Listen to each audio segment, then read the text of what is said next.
Bridges, with your host, Donnie Miller, connecting our community with information about issues and opportunities. Hey, good Sunday morning and welcome to Bridges. I'm so glad to have you here today. You know, we're entering a really important season. Folks out there who are interested in running for office are starting to ask you for your support. And we thought, because we typically don't get to see these folks until election times, and that's the time that they are in our churches or in our neighborhoods, and then they tend to go away after that. And I thought it would be kind of fun to give community groups over the next couple of weeks an opportunity to say out loud into the public, into this camera, on this show, the things that are important to them, the things that they want elected officials to know as we move forward into this election season without all of the trappings of, you know, political events. So that's what we're talking about today. And in addition to that, I want to introduce you to a new group in town, not so new, I should say, but a very active group in town whose primary focus is organizing neighborhoods using collective voices for change. And I'm so excited in that regard to introduce you to Nathan Edminster, who is from ESCP, empowering and strengthening Ohio's people. Is that right?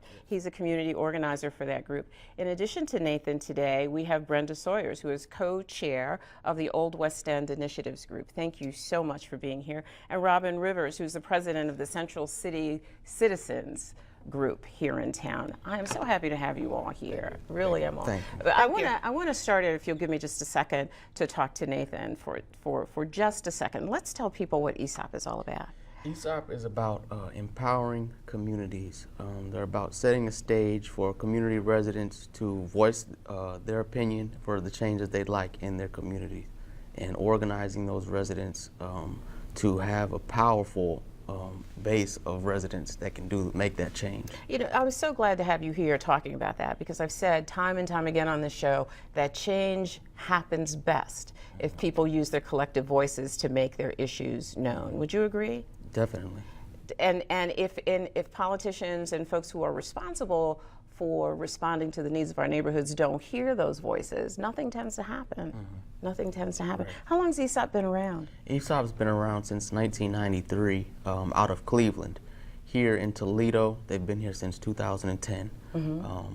They do foreclosure prevention throughout the state. The only other place that they do community organizing is here in Toledo.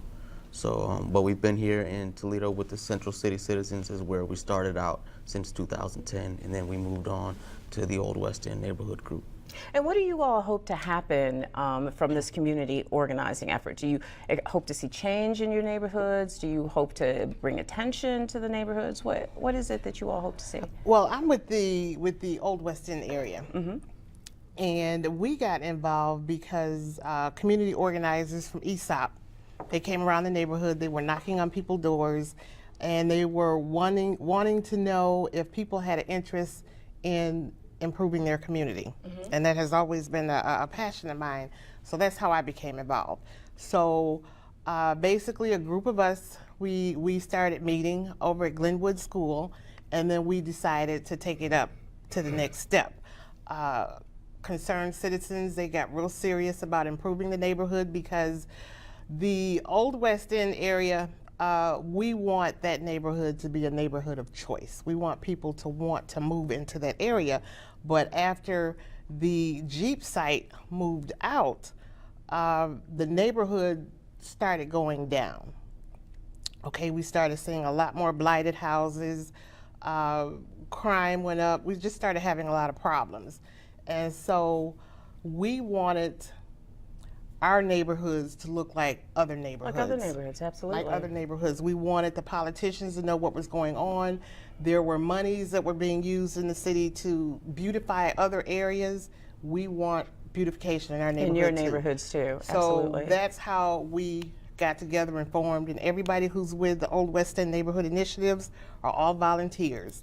You know, and we started out with, after we found out that the city had monies available to tear down blighted houses, we formed a group, and we got a listing of the houses that were going to be demolished from the land bank, the Lucas County Land Bank, and we personally went out and looked at all of those houses that were in Zone B over in the Old West End area and houses that needed to come down.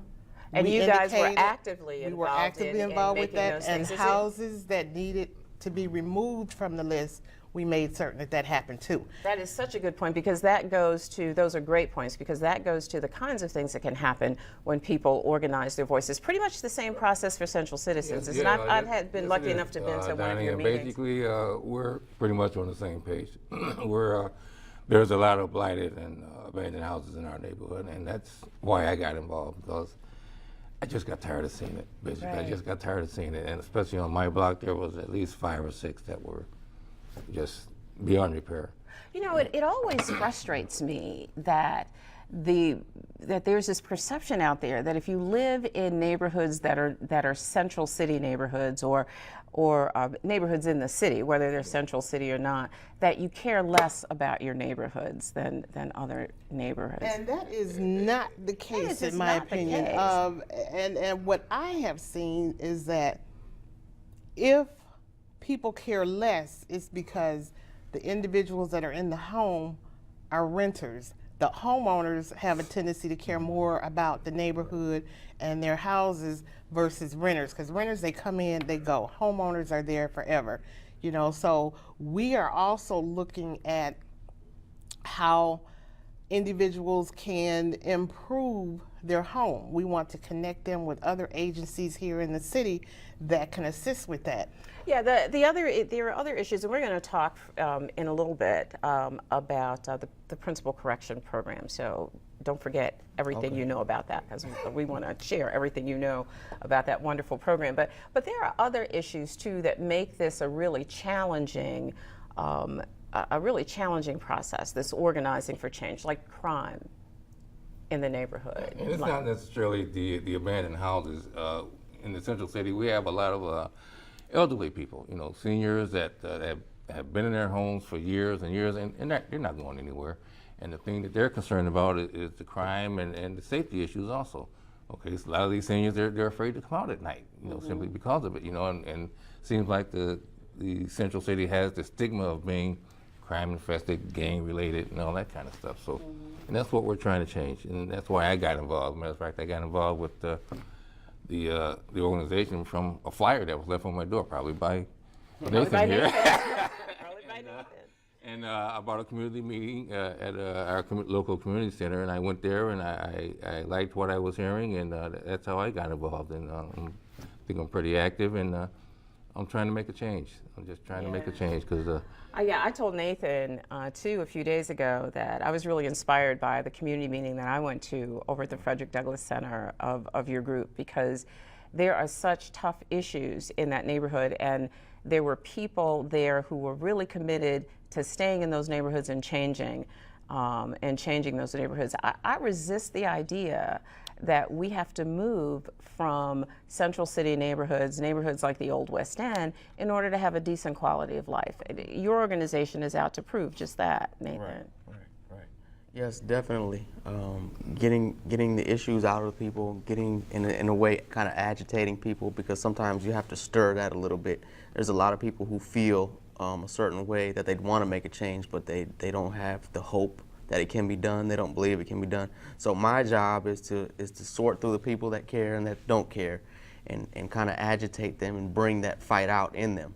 And once you do that, you get folks like Robert who come to a meeting and like what they see, and want to be more involved. And so that's my job, is to bring those people together and form, like I said, a power base that actually has the potential to create change. What kind of power do community groups really have that they don't understand that they have?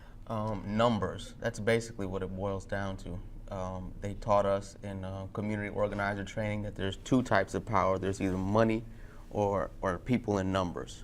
And Obama's a good example of that. Mitt Romney had more money than Obama. He did. But Obama won because he had the people. Right. And so that's kind of the principle behind community organizing, is that everybody's got opinions, everybody feels a certain way, but if you stay inside your house and just feel that way, nothing happens. But if you come together with a larger group, that's how you build power. And when you're organized and you can confront authorities and say we want change, that's how change happens. And there's a saying that says organized people versus organized money. You know, you get the people behind you, they can help with the change. You know, just like we say, we have realities that we want to happen. You know, so we get people behind us, they help us to turn our reality into successes, you know, and that's what we want to see. And we are fortunate enough too that there are several community organizations who have partnered with us to help us with our cause.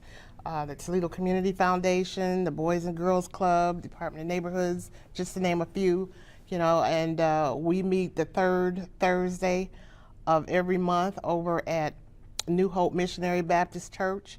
Tabernacle of Faith is a great sponsor, but we have a lot of people working with us. Even Paula Hicks Hudson, she has came to our meetings many times, and she's offered. She's your district rep. She's our isn't she? district rep, and she has offered to help us any kind of way she can. So she's been a big help. So you're feeling a little bit like this is a hopeful process. Right? Oh yeah, and you've got a situation where you've got the city officials. They want to bring businesses to the city and things of that nature. But even if you bring these businesses, those new businesses are going to generate growth in the communities. But if you got people that want to move here, and what good does it do to have them move out into the suburbs with these businesses as opposed to moving into the city? You know, so that's into the city. So that's what we're looking at, is try to rebuild our neighborhoods to get people to want to move in there. Good. That's a great. Hold that thought, though. I want to come back and talk about that when we come back from break. We need to go away for just a second, but I promise you we will be right back.